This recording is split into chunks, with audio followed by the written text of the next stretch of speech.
Hello, everyone, and welcome to FaM Sports Varsity Section 1 Football Breakdown. And for this week, we're going over the Class A section title games, section title game in this video. And this is it. This is the big game that everyone's been waiting for, right? And I want to welcome everyone for tuning into our show. We've had a great last couple weeks. We've been on the money with some predictions. Yeah. But let's keep it going. I'm your host, Frank Langella. This is my co-host, Marsilio Langella. We are back in the lab, Mars. I did a lot of studying up on these teams, and for this video, like I said before, we're going to be doing Class A. All right, and let's get right into it. This is the number 5 seed Yorktown, 8-1 against the number 3 seed Rye, who's 8-1. Lowhud picked Yorktown to pull the upset, which was interesting.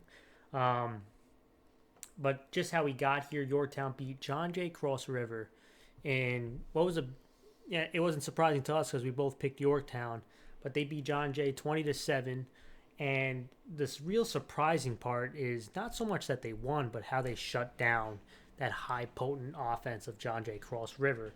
On the other end, Rye got its revenge on Somers, 28-20. And Rye has now returned back to the title game. We've heard from the beginning of the year that they felt they had unfinished business, and they returned to the title game from last year when they lost to John Jay Cross River, and this time facing a prominent program in Yorktown, who, they've been in the 1A title game. They've been in the 1A title game 3 of the last 5 years. So Yorktown is very familiar with this dance as well. So you got two powerhouse programs going up against each other. And an interesting fact is that Yorktown has actually beat Rye the last 3 meetings, but they haven't played each other since 2017. So there's been a couple years that these two teams haven't seen each other. Rye's coming in with 6 straight wins. Yorktown's coming in with 4 straight. Both these teams are hot. All right, so, Mars, the big thing before we get into each side is you got two dominant programs squaring off. This one really can go either way before we get into each group. Let's start with the Yorktown offense. All right, Mars, number 1 in Class A, averaged 37 points a game. They've scored 20 or more in 8 of their 9 games, which is a pretty amazing streak. Okay, they've even had 5 games of 40-plus points. So we've spoke about it last week, and it's a reminder this week of how potent this offense is. And it all starts with their power running game, Mars. I mean, we both have discussed this. They can run in between the tackles. They can run on the edge. They like to bring in a tight end, an H-back, who both are very good blockers. They like to spread you out and run. They can spread you out and run power. They can spread you out and run sweep. And not enough credit, me and you have both given them credit, but not enough credit goes to that offensive line that they have, Mars. They're a senior group. You like older offensive lines, obviously, guys who have been with each other before. They're a veteran group. They're strong. They're not towers, right? They're not huge, gigantic, all 6'5" guys, but they are strong up front. They move really well, which is one thing I know that you like about them. They pull well, right? They block in space well. So these guys are guys who can push people off the line and move, how important is that for an offensive? How much does that open up the run game when you have offensive linemen who can do a bunch of different things? Well, it's really solely on the offensive line, I believe. I think obviously having skilled backs is great, but the offensive line is really what pushes the offense to move forward. And the athletic ability of the offensive line is really what allows an offense to kind of do whatever they wish. I mean, if you have an athletic offensive line, you can do a lot of pulls, a lot of outside plays. If you didn't, you would have to stick to the inside. And just the ability of having both strength and speed allows Yorktown to kind of use whatever type of offense that they want to, and whether they want to attack the outside or not, it's really dependent on the production value of the offensive line. And we have to applaud them for Absolutely. how well they played. And I'm going to give a shout out to them, and I'm probably going to butcher a couple of their names, but Bowen, Capone, Tenari, Gentile, Cermelli, these are the big guys up front who really open up a lot of lanes. And we'll get into the star back, but those 5 guys up front, obviously not the sexy names, but they are a vital part of that power running game, and that's in between the tackles and on the edge. Those 5 guys have been fantastic. And I mentioned the tight end. Ben Zinger, another 6-foot guy, 190 pounds, solid sized kid. But their H-back, Robinson, he is one of my favorite offensive players because he can catch the ball, and he is a punishing blocker, Mars. He is, he's that lead fullback kind of guy, the H-back guy. He can crack, he can run. He's not afraid of linebackers. He actually plays linebacker, so he's not afraid to contact people. He's another important aspect to that run game when you have a guy who can really lead block the way he does. But let's get to the star running back, right? We both, I'm a big running back guy. Dylan Smith, the senior, 5'10", 180-pound running back who's an absolute workhorse for Yorktown.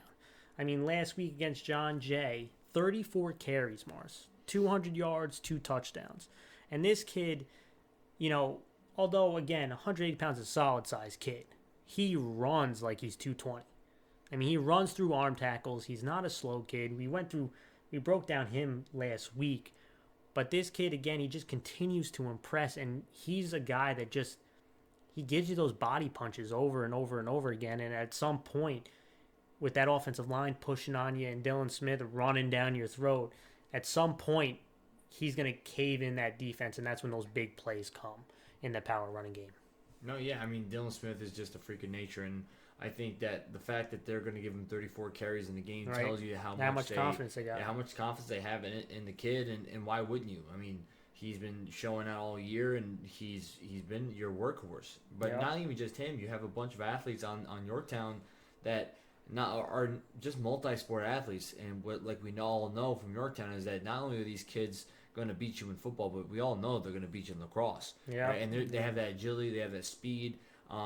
And I think matched with this monstrous offensive line with athletic ability, it's a pretty deadly combo to have. It is, and let's get to those other athletes as well. I mean, we mentioned the O-line and Dylan Smith, but they also have a quick passing game and their quarterback run game, which is the other aspect of Yorktown. They like to do swings, bubbles, quick throws, and that starts with quarterback Trayvon Johnson, okay, who's another dual threat kind of guy. He can also run the ball, quarterback power, quarterback sweep. And he's going to get the ball to guys. I remember Boyer in the beginning of the year. He used to get the ball a lot too. Robinson is a guy I mentioned already. So there are different ways that they can beat you up. But it always starts with the power running game. And they have a solid complement with that quick passing game to keep defenses honest. And, this is it's hard to contain all these different things. But if Yorktown continues to be who they are, attack with the downhill running game and those quick passes, is going to start opening up lanes for people to run through, and that's what's really dangerous about Yorktown.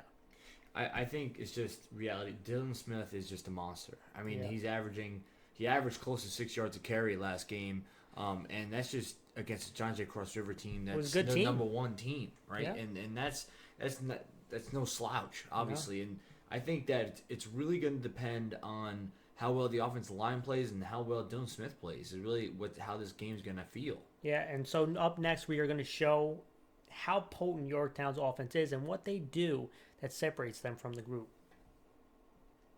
Yorktown has one of the most lethal rushing attacks in Section 1, and it's led by one of their great backs, Dylan Smith, in the backfield right here, but he's not the only one who can run it. I mean, they have Johnson at quarterback, they have Robinson, but Dylan Smith is the workhorse of this Yorktown offense. And we're going to show how that power running game they can do out of the spread and out of heavy looks. And, not 2 tight ends, 3 backs, but an H-back coming in, blocking for his running back. Yorktown has guys who can block up front. And it's not just at the line of scrimmage, right? They have a great offensive line who can move, who can push people around, who can pull. They also have guys on the outside who can get their hands dirty and block people downfield. And we're going to show that in this highlight. So Yorktown against John Jay, this is a 2x2 set, so they're in the spread, right? But they have 7 guys in the box. John Jay's got 6. So it's a favorable running matchup. And what Yorktown's going to do is they're going to look to motion Robinson in here, and they're going to run sweep into the boundary. So there's not a lot of space, right? So you see the motion here. There's not a lot of space. And what they're going to do, they're going to crack on this end right here. This is the most important block because they need to set the edge if they want to sweep. They're going to get another down block in here on a very good defensive lineman and get both guards pulling. Now, Yorktown is very strong up front. You're going to see that. And these guys, Robinson's one of their best players. This is an important block. This is a DN that he's got to crack on. Watch this crack block and watch these linemen get out in space, how quickly they do it. Right? Watch this. Look, boom. I mean, man, that's a crack block right there. And you saw, look at the lineman meet that linebacker. And here's that alley. Right? We have another lineman coming down to the safety. Wide receiver. Look at him pushing his guy towards the sideline. And there's that alley for a really good running back. And he's got to go one-on-one with a safety. That's a bad matchup. And there he goes. Look. A huge chunk play. Now, you don't love the fumble, but a huge chunk play. Let's go look at another play. Okay? Here's Yorktown again. This time, not in the 2x2 look. Two wide receivers to the right, one to the left, and here's the H-back Robinson in the H-back formation. Dylan Smith, you don't see him off the screen, but he is behind the quarterback. He likes getting a little bit of depth so he can run downhill. He likes going north and south. And this is one of their now power plays in between the tackles. So we showed on the edge. Now we're going to show you in between the tackles. And John Jay, they got a 3-man front. Okay, they're in a 3-4 look. All 4 linebackers are off the ball. And what Yorktown's going to do is they're going to it's pretty much a dive. Okay, but this guard is going to kick out this defensive end, and this tackle is going to go inside that block and come out towards the linebacker. Okay, so they're going to get good angles on these blocks. They're going to get a kick out. He's going to swoop inside here. The H-back is going to come up to this middle backer, and this right guard is going to go to this inside backer. And just watch how these linemen move. Watch how they move their hips into the hole and create a lane. Look at this. I mean, look. That's a great job by the center. Look at him turn his guy. And watch, they get a body on a body now. And you're getting this type of lane with a great back like Smith. That's a problem. And look at this. One-on-one with a safety again. He went untouched. And now he's one-on-one with a safety. Good luck with that. Yorktown has shown the ability to run in between the tackles and on the edge. They have one of the best backs in the section. But up front, they block as well as anybody in the run game. They have guys on the outside who can block.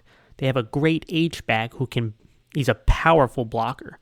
All these give a formula for how they can move the ball against Rye potentially in this championship game.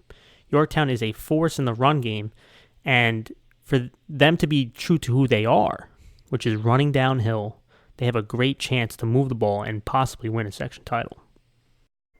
All right, Mars, let's go to the other side of the ball. Rye going up against this Yorktown offense. Their defense, okay? 14.1 points allowed. That's 5th in Class 1A. They're what I like to call the bend but don't break defense, okay? So we've seen teams move the ball on them, but they become more stout as you get closer to the end zone. And, that's a good thing because you got to score points to win, and if you keep them out of the end zone, you got a shot. Okay, but they have allowed 20 or more points in 4 games this year. So we have seen teams break through that Rye defense, and, they have faced a team twice that does that power running game, which is in Somers, okay? They've had clash with Somers more than one time, and Somers runs that power running game as well in the wing T, and we've seen Kaiser have success. Now, Kaiser's a different style running back than Dylan Smith, but what they have in common is that they're going north and south. Okay, and we've seen Kaiser have success. So a similar style, we've seen Rye have to go up against a guy like Kaiser, and Kaiser's had that success. How do they do against Dylan Smith? But, the way that you stop them, and there were times that they did slow down that Somers rush attack, is it's got to be a group effort, Mars. I mean, each level has to contribute to stopping the run. Okay, we both know that Yorktown wants to run the football to get north and south, get into ideal down and distance. Okay, so it's important for the whole entire group. We mentioned that O-line. What about Rye's defensive front? Okay, they're going to have to go up against this agile offensive line and not get pushed off the ball. All right, but Rye's got linebackers and secondary guys who can move. I mean, they got good team speed. They have athleticism. They can run with Yorktown. Now, can they handle the fight that's going to take on in the trenches? And guys like Segnini, Lavelle, Bartlett, these are linebackers, DBs. They have to contribute right away. They have to come up, make plays, penetrate, right? Rye's going to have to, probably in my opinion, blitz. They're going to have to, they can't let these offensive line get a body on a body, right? So they have to create penetration. They have to disguise their fronts, disguise their blitzes, come with some heat. And the guys that I mentioned, they have to be sure tacklers. They got to stop Dylan Smith before he gets going. Yeah, I think it's really going to depend on the linebackers and secondary to really step up their game. I think most likely if the defensive line is having trouble against this agile offense, you're going to have to send heat, which means you're going to have to probably play more man coverage in the secondary, which is going to put pressure on your guys. I mean, but my opinion is that if you can play man-to-man in the secondary, then I don't think Dylan Smith is going to have a day. I think that if you're going to send body after body against him, that means you're going to force Yorktown to have to throw the ball over you instead of relying on their workhorse, which is Dylan Smith. Yeah, and that's a great segue to my next part. I think Rye has the secondary to match up with Yorktown's playmakers. I really do. I think Rye has a great secondary. Guys like Kelly, Lavelle. I mean, there's so many Lavelles, but Liam Lavelle. You got Reno. You have other guys who in the secondary they make plays, and you saw it against Somers. They had that interception. They tackle well in the open field. If they could slow down the power running game and get Yorktown into a passing game, I think it's a favorable matchup for their secondary. And, Rye has all the ability to do it. Now, they're not overly huge. There's not guys up front that are overly big. But what they have a toughness to them. And I mentioned that bend but don't break. They make plays in crucial moments, right? We had that stopping Somers on 4th and 1, forcing 2 turnovers on Somers. These are big plays, game-winning plays that maybe Rye's defense that, they don't shut you down, but they make them. And they're going to have to do the same exact thing to Yorktown. And it starts, like we mentioned, you got to penetrate, you got to force Yorktown to throw the ball. And maybe at that moment, right, I like Johnson as a quarterback, but put the pressure on him.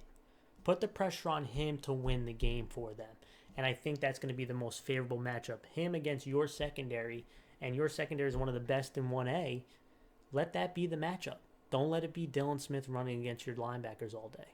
Yeah, I mean, I agree completely. I think it's really going to be the Dylan Smith show. And if Rye can hold off on that show hold off on Smith just dominating, then I think they're really going to have a chance. And it's really going to depend on everyone's effort. The whole team really. Got to rally. You got to rally, and I think that if they send the heat, if you strategize and say, "Listen, let's just stop the run," then I think they'll have a chance. Yep. For this next clip, we're going to break down Rye's defense and what they need to do to stop Yorktown's potent offense. Rye is up for a tough task stopping Dylan Smith in the Yorktown power rushing attack in the section title game. But Rye has the team speed on defense to make it happen. They have the ability to stop this potent rushing attack, and the big word that you're going to hear is penetration. Rye is going to have to get into the backfield. They're going to have to slow down Dylan Smith before he gets ahead of steam.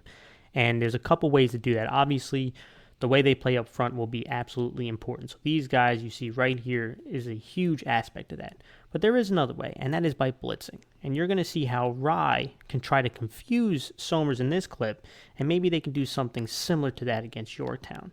So you're going to see Somers is they're in the spread. They're in the gun. They got 2 receivers to the right. They have a tight end left and a flanker or a pro receiver to the left.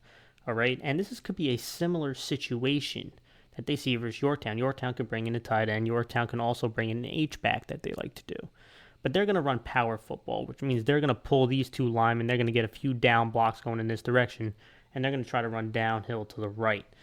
But watch what Rye does. Rye right now, right, they're in a 4. They got 6 guys in the box, okay, which looks like a favorable matchup to run the ball. And they got 3 guys out here on 2. But watch how they disguise this blitz. Okay, they do a really good job right before the snap. Look at this. He starts creeping in right before the snap, and he's going to be coming off the edge. Okay? And watch how these D-linemen, they're trying to down block, but these D-linemen get their hands on him and push these offensive linemen back, which causes a cluster right at the point of attack. Look at how clogged this is right in there. Watch this blitz off the edge. I mean, you see that? There was nowhere to go, which forced a really good running back in Kaiser to cut back. And although he does not finish the play, which you hope when he comes clean like that on a blitz, he slows down the running back, and you're going to see everyone else rally to the ball. Watch this. Look at everybody. You got 6 guys around the ball. That's what it's going to take to stop a really potent Russian attack. Look at this. That's what you want to see. They have the team speed to do it. They need to disguise their looks. They need to disguise their fronts. Come with some pressure. Stop this potent rushing attack and force Yorktown to throw the ball against one of the better secondaries, in my opinion, in Section 1. If they could do this, if they could penetrate, if they could slow down this rushing attack, I think they'll have a great chance to win the section title. All right, Mars. Rise offense. Extremely potent, just like Yorktown's. They average 34.1 points a game, which is third in 1A. They've scored 21 or more points every game this year. So there hasn't been a single game where Rye hasn't put up 3 touchdowns, which is impressive. All right. And, we talked about it last week and we talked about it again. They could beat you in multiple ways. But what they love to do, Mars, is throw the football. And why not when you have a great quarterback in Lavelle? They'll give you tight ends. They'll give you trips. They'll motion into trips. They'll give you pistol. They'll do shotgun, 2 backs, no backs, quads. I mean, they'll throw the kitchen sink at you, and it all starts with their quarterback. Last week, he had over 300 total yards and 3 touchdowns. I mean, this kid balled out last week, and he was a huge reason why they are where they are right now. He could beat you running the ball. He could beat you throwing the ball, and it's we just say that he could beat you, but the off-platform plays that he makes, throwing, falling backwards, throwing when the initial play's not there, and making something out of nothing. These are the ones that make this kid really dangerous. And there's sometimes it bites them, right, where he gets too aggressive and he forces a ball, which comes into a turnover. But more plays than not, he makes plays that it looks dead in the beginning, and all him and his skilled wide receivers find a way to make a play. And it all starts with him at quarterback. I mean, this kid, should be a candidate for Player of the Year. He really does hold a heavy burden on this Rye offense. No, he does hold it, but he's more than willing to be able to do it himself. Absolutely. And like me and you both mentioned, we both called that Lavelle was going to have a game last week in Summers, and we thought he was going to have the last laugh, and he did. And I think that it's such a hard thing to do to stop him from having a good, productive game. It is. And if you're Yorktown's defense, he's the guy you're the vocal point. He is, but he's not the only one. They have a running back. They have multiple running backs, but Caden Whaling, how about the young sophomore? He's been impressive, and he's not an overly powerful kid, but he's shifty and he runs hard. And like I said, he's not a thick kid, but he runs bigger than he is, and this is a kid that he is a good complement to Lavelle. And the running game, don't disregard that. If Yorktown just bails out for the pass, this kid can hurt you. But let's go this till we get to the skill guys, which is another really special part about this team, the offensive line, Mars. And Rye, this is what me and you liked about Rye going into the season, and they have proven that, which is that offensive line is very good. Okay. They're big at tackle, okay? And the center guard center combination, they can move around. And they protect. You can't do all this passing if you can't have an offensive line that protects your quarterback. And they do that really well. One of your favorite offensive linemen, Mars, Preston Gretto. This kid, 6'4", 267 pounds, is a mountain of a man. And that mountain is a nasty man, okay? He likes to punish defenders. And he really is, there's the offensive lineman that drive players to the ground. He's the guy who drives them to the ground and then buries himself on them. So he's one of those nasty offensive linemen who likes to punish people. He's one of my favorite tackles. I know he's one of yours. They also have Junior on the other side, another 6'1", 240-pound guy. So you got 2 big tackles. And on the inside, led by Myers, their center, he's another scrappy kid. This offensive line got a toughness to him. They have a scrappiness and a toughness to them, and it really opens up everything that they want to do because they can protect the quarterback. No, it's really simple. They really do set the stage for this final, for the championship. And the reason why I say that, like, there are the vocal point other than Lavelle, is because they went up against the number one defense in Somers, and they came pushed, back yeah. and they pushed them around, and that's not an easy thing to do. No, not with that front. And as I said last week, it's really Lavelle and the offensive line are going to be the show, right? Lavelle is going to be as productive as the offensive line allows him to be, and I think that it's really going to be on the backbone of the offensive line. Lavelle is one superstar, and he's got a team of a bunch of skilled players, but the offensive line is really what scares people, right? The fact that how massively humongous they are and how agile they are for their size is pretty incredible. And they're Especially really at the tackle spot, yeah. Yeah, and my opinion is they're really gonna just ride behind the Hogs, and they're gonna go from there. Well, let's talk about those skill guys, okay? Because, Lavelle gets a lot of notice, and these skill guys get a lot of notice, and it's because they're very talented. And it starts, they got 3 wide receivers. They have multiple guys, but 3 wide receivers that jump off the table right away. Tepedino, Kelly, and Mackel.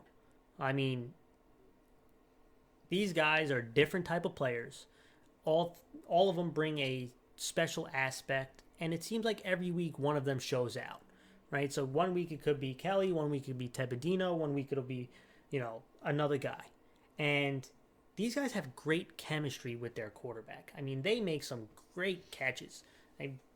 Lavelle is a good quarterback, but I saw them last week in Somers. Tepedino makes some really tough catches. And, they're just, you can line up wide, they can line up in the slot, they can run screens to them, they can go deep, they can go over the middle. These guys make plays for their team, and I'm interested to see how Yorktown's going to handle them. They're going to have to mix it up between zone and man, but it's tough to do that when there's more than one wide receiver that can beat you, and they have guys who one week can, might be this guy, one week might be another guy, but all 3 guys have the ability to take over a game. Yeah, I mean, just like Yorktown, both Rye and Yorktown have these crazy athletes on their teams, right? Where, I mean, if you really look at them preseason, I'm pretty sure you can say these 2 are the most talented teams in Section 1A, right? They have the most talent abundance than anybody else, and there's a reason.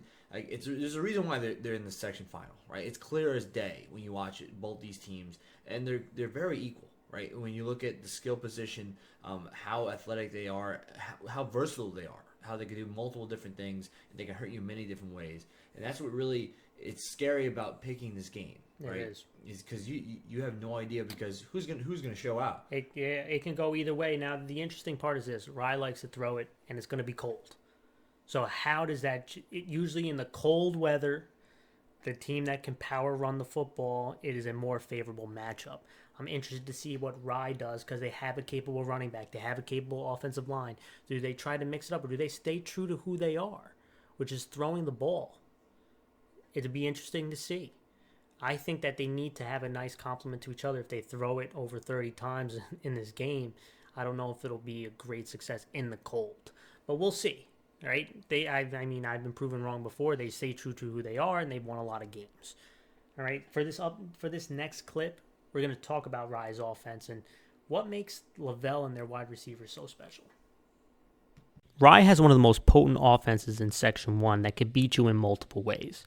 They can run the ball in between the tackles, they can go outside, and they can throw the football. And they have a star quarterback in Lavelle right here on the screen that really carries a heavy burden for this offense.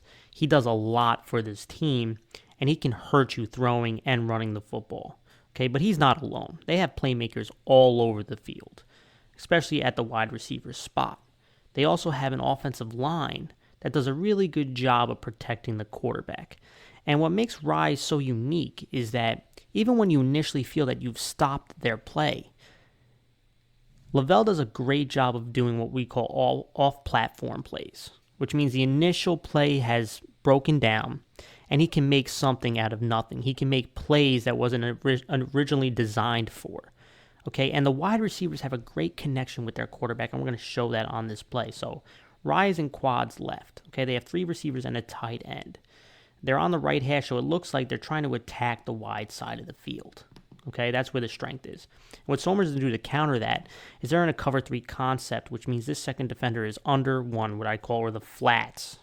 Okay, this outside corner's got the deep outside third. The safety's got middle third, and this corner off to the right has the outside third to the right. Okay, so they're in threes.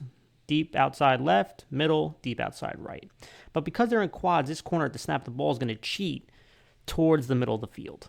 Okay, so the thirds are going to shift over to the post towards the sideline.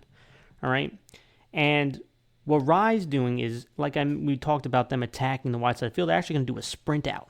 So they want to get the quarterback on the edge. They're looking to attack this wide side of the field from the post to the sideline. Okay, but Somers does a pretty good job. Watch this. Right, here's the initial rollout. Somers does a great job containing. Right, they want to get outside, but there's nothing there. Okay, the coverage, pretty darn good coverage as well to the outside. All right, so Lavelle sees this initially, and he knows going to my left's not working out anymore. Okay, so he's going to find his way rolling back to the right. And while he rolls back to the right, he's going to direct traffic to one of his receivers to find the open space. Watch this. Look, he's pointing out. Get into open space, I'll get you the ball. Okay, but this is the plays that are really hard to defend. Watch this throw. I mean, he's off the ground.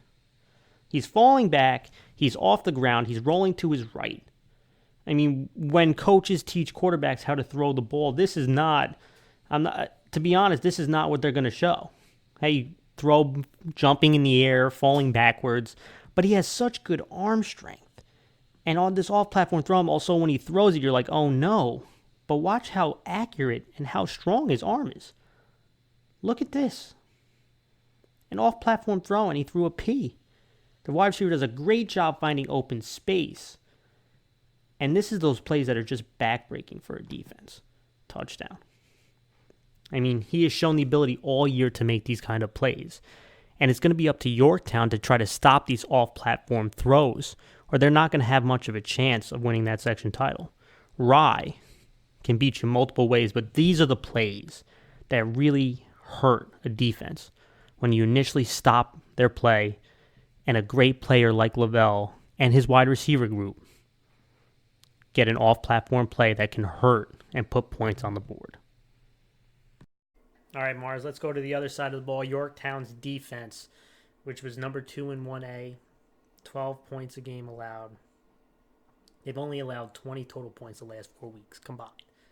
And, you know, we spoke about it earlier, what they did to John J. Cross River, which was extremely impressive. Probably the back of the year, and Luke Mercer they shut down, which no one else came even close this season. So it was obviously extremely impressive. I think this defense, there's a lot to like about them, but they are led by an extremely active linebacking core, Mars.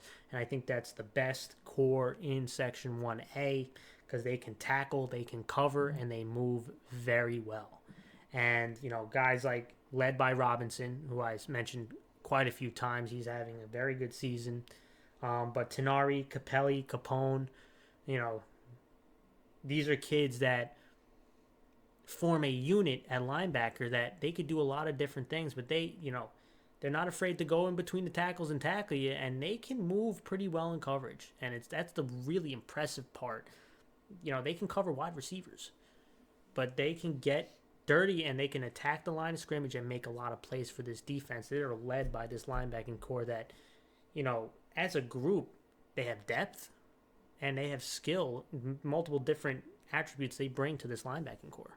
Yeah, I feel like the biggest thing you can have in high school football is having a good linebacker core, right? I mean, the reason why I say that is because usually a lot of people say, well, the offensive line or even the skill. I think it's really defensively the linebacker core that really sets everyone apart because they are probably the more... They're the guys who are going to get the most tackles. Yeah, they're going to get the most tackles. It's probably one of the more difficult positions in all football where now you have to not only play the run, but you have to also play the pass as well. Especially with teams spreading it out. Yeah, and especially in this section where you're going to see a lot of different actions, right? You're going to see some spread, you're going to see some wing T, especially in Somers. You need guys that can play both. Yep. And that's what's scary about this defensive linebacker core is because they are, like you said, the best core in Section 1A, right? And they're now in the title game. Yep. And there's a reason that they make a lot of plays for this Yorktown defense, but they are also solid up front, okay? Bowen, Cermelli, they lead the way. they're not they don't have a dominant one player, but they have a solid group that doesn't get pushed around. And it's the same kids pretty much playing the defensive line, they're playing the offensive line. So you see that toughness, that agile, that they can move around as well. So, they're solid up front. The big question on his Yorktown defense, which is another interesting aspect, is the DBs, the back seven. Solid group, but how do they match up with Rye's skill guys? That's going to be the big question to me, and it starts with Evan McCarr, number 2. Right, he's going to have to make some plays at the cornerback spot because you're going against a wide receiver core that just keeps filling out guys that can really hurt you, and they have to stay aggressive at all moments. And they're really going to be tested this week. We talked about these wide receivers, Mars. They have a special connection with their quarterback. They run really good routes, and they make difficult catches, and it's constantly going to put pressure on that secondary. No, yeah, I think, in my opinion, I can agree with you with the skill guys. I think the biggest thing that's going to be a problem is getting to Lavelle. I think that's really the problem. Rye's offensive line is, in my opinion, probably the best offensive line in Section 1A. And Wow. I think, and I said this a while ago, I thought that they were going to be carried based on how well they played. Lavelle is one of the top quarterbacks in Section 1A, and like you said, he's a candidate for Player of the Year. But I think it's largely part due to the offensive line and how well he's been protected for most of the year. And I think that it's really going to be that's the most difficult thing is get to Lavelle. Right? Can you put pressure on him? Right? He's been sitting back there, and if he sits back there with untouched, he's going to carve you up. And I think Yorktown's defense is going to have a problem doing that, just like every other team that's had a problem. Now, Rye went through the number 1 defense. I think that means they can get through the number 2. Well, that's going to be a good test right there, right? Going up back-to-back weeks against top defenses. And what does Yorktown, you mentioned a great point. What does Yorktown have to do? They got to get to Lavelle, right? That's the big part about this. Get to Lavelle. And it's really, use the environment to your advantage. It's going to be cold. You're going to have to mix it up between zone and man that I mentioned earlier. You're going to have to,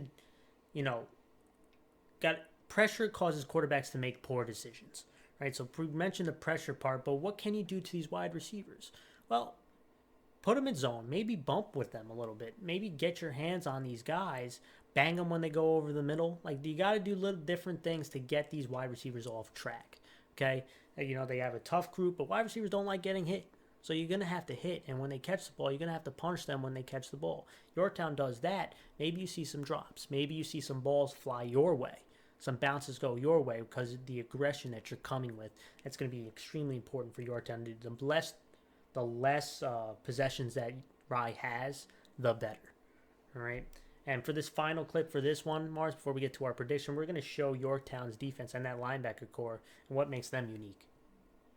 Yorktown has the second best defense in 1A in points allowed, and they did a number on one of the best players in Section 1 and that offense of John J. Cross River last week, and they're going to need to repeat that this week as they go up against Rye for the section title game.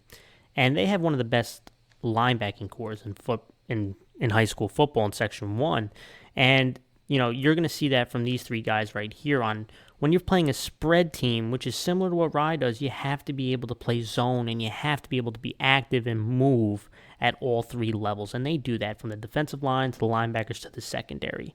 And we're going to show a play just like that. So John J. Cross River in trips. You got trips to the offense's left, single receiver to the right. Rye is going to do something similar. They're going to spread you out. They have great wide receivers, and they're going to try to get guys going over the middle. And, we're going to show they're going to do a double drag. Okay, so this receiver is going to do a drag in front of the linebackers. This receiver is going to try to get behind the linebackers. And I want you to focus in on a couple things, okay? I mentioned these linebackers. So focus in on these 3 guys right here.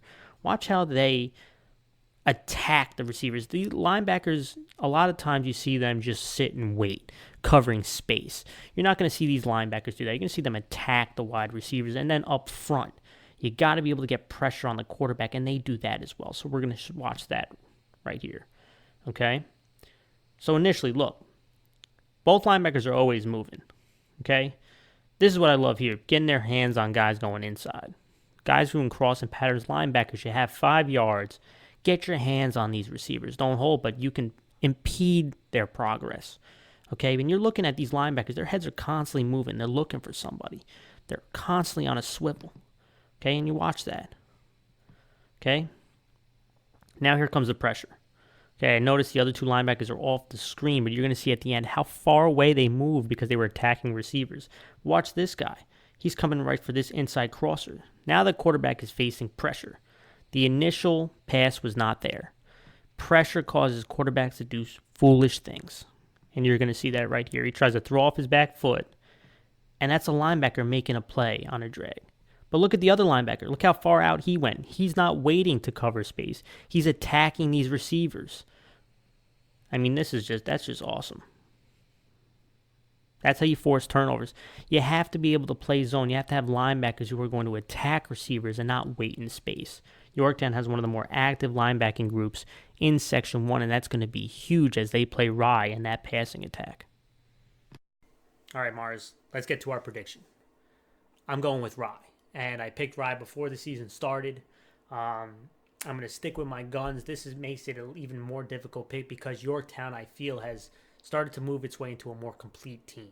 Offensively, they're very good. Defensively, they're also very good. But I feel Rye is on a path of finishing what they started. And last year, we heard before the season that they felt that they could have and should have won against John Jay. It didn't happen. They came back motivated to get the job done, and I think they do. I think this game is very close. I think this game is going to be a little bit higher scoring than we originally thought. And I think Rye is going to mix it up a little bit. I don't think they're just going to throw the ball a lot. I think they are going to try to run the ball. And I think the offensive line of Rye is going to play better than the defensive line of Yorktown. On the other end, Yorktown's going to have some success running the ball. They are too good at power running. I could see them moving the ball against Rye, but I do see sometimes Yorktown will throw the ball the other way. And this could be a game where we see that, and I think Rye capitalizes on a couple turnovers. Rye has shown that they can turn teams over. This is a game I think Rye wins in an extremely close fashion, a one-score game. Probably late in the fourth quarter it's decided. But I'm going to go with Rye. I'm going to go with Rye, too. I kind of said, I think we both agreed on this, that whoever won the Somers Rye game was going to win the championship. Yep. And I agree that Rye was going to win. And the reason why I say that is because I fully believe that Rye's offensive line is the best offensive line in Section 1A. And they've been showing it, right? To be able to come back against Somers in the way they did, it shows how, the heart of Rye, right? And Lavelle is being, in my opinion, the best player in Section 1A, is only going to push him even further. And I think on top of that, Rye has more ways to beat you than Yorktown does. I think Yorktown, if you stop Dylan Smith from taking over the game, which is no easy feat. It's not easy. He's going to get the ball 34 times a game like he did last time. But if you can slow down his production, right? He was averaging close to 6 yards a carry. Yeah. Can you lower that to 3 yards a carry? If you can do that, I think you have a great chance then. Then that means the game could be yours. And I think that Yorktown, as many skill guys as they have less ways to stop. Less ways to beat you. And as well as the linebacker core for Yorktown has been playing, I don't think the defensive line for Yorktown is going to penetrate as much as what they want against Rye's offensive line. All right, everyone. That was our Class 1A show. I hope you guys enjoy the game this week. Let us know who you think is going to win this game.